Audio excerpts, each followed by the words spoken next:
Hello বন্ধুরা, আমি আজকে একটা পেপার চিকেন বানাচ্ছি। এর মধ্যে 250 গ্রাম চিকেন নিয়ে নিয়েছি। আদা রসুন বাটা, নুন, হলুদ, একটু লেবু দিয়ে মেখে 15 মিনিট মতন রেখে দিতে হবে। তারপরে কড়াইয়ে তেল দিয়ে সর্ষে ফোড়ন, পেঁয়াজ একটু ভাজা ভাজা হলে তোমার ওটা কারি পাতা দিয়ে দিতে হবে।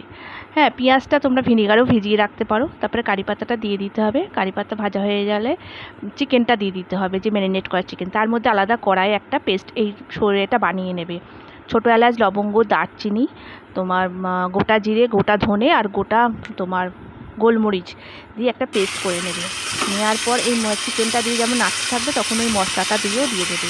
এর মধ্যে সামান্য একটু হলুদ, নুন আর একটু জিরে, আলাদা করে দিতে হবে না জিরে ধনে, ওই মশলাটা দিয়ে কষতেই হবে। এবার মাংসটা প্রায় হয়ে এসছে। নামাবার সময় আবার একটু পাতিলেবু দিয়ে দিতে হবে ওর মধ্যে।